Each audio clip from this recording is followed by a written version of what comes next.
When I was in high school, all my friends had boyfriends. Except for me. That's right, I was the only single one. And that really made me uncomfortable. I longed to have a boyfriend, but no one was interested in me. I was too shy to make a move on any of my crushes. So I pretended to my friends that I preferred being single, and that some guys were into me but I just wasn't interested. Obviously, I was lying. I'm in college now in a different city. But we still keep in touch. Every time we talk, she can't stop bragging about her latest date. And that only made me more envious. I yearned for a burning relationship. Finally, my time had come. I met a guy at college and we started dating. Everything was going great until I found out he was lying to me with 3 other girls in one night. I was completely devastated. But what's worse is that our high school reunion is coming up, and I bragged to all my friends that my boyfriend would be there. I was so excited to see him. But he's not my boyfriend anymore. I broke up with him definitively. There's no way I could show up there alone, so I came up with a brilliant idea. I'll hire a boyfriend. I quickly searched on Google, and believe it or not, it didn't take long to find an ad from a man in my hometown. He looked decent. This man's name is Mr. David, and he charges only $3 per hour. Unbelievable. I contacted him immediately, and he agreed to be my boyfriend for a night the next day. He sounded nice, and I thought we could really pull off the act. He showed up at my parents' house the next day, and I was shocked. He was old. Like, older than my parents. Kind of old. But what could I do now?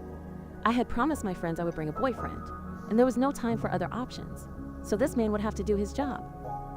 It was really awkward. We had nothing in common, and in his car, he kept telling childish jokes. I was almost trembling when we walked into the event. And of course, he grabbed my hand and kissed me on the cheek in front of everyone. My friends rushed over, and Mr. David introduced himself as Ken, the name of my ex-boyfriend.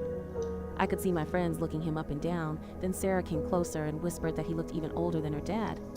My face turned red, and then things got even worse. My friends were discussing Taylor Swift, and in front of everyone, he asked, "Who's that? Your friend?" Then an old 80s song came on. He stood up and started dancing the most awkward dance moves. I was so embarrassed. I tried to run to the bathroom, but he grabbed my hand and pulled me to dance with him. I just wanted to go home immediately. My friends will never let me live this down. Finally, we left, and as soon as we turned our backs, I heard my friends burst into laughter. He drove me home, and I paid him. I felt so ashamed and hoped I would never see him again. But the next day, I received a text message. It was from Mr. David. He said he had a great time and asked if I wanted to hang out again, but this time for free. I couldn't believe it. This old man liked me and wanted to date me? I tried to politely decline, saying I was too busy and wishing him a good life. My point is, he was a good person, but he was way too old for me.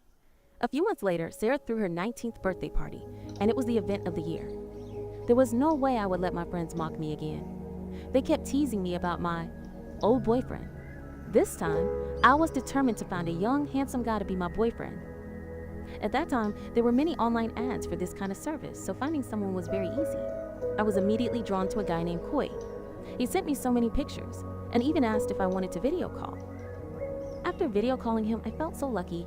He was almost too perfect, which made me worried about the price. But he told me, "Whatever the price for you, darling." I couldn't stop thinking about him, and I thought maybe he liked me too. Did I finally find a guy my age?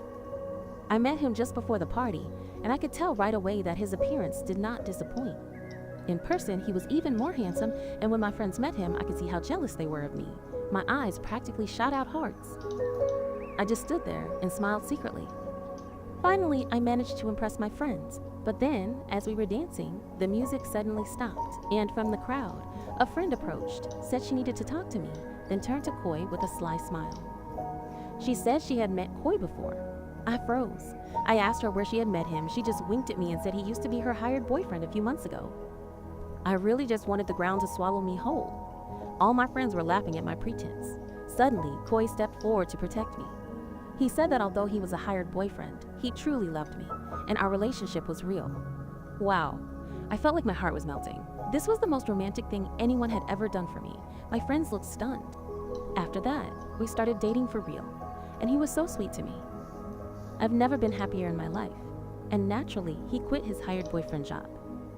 However, the problem didn't stop there. One day, he invited me to his house to meet his parents, and when he introduced me to his father, I thought I was going to faint. His father was Mr. David.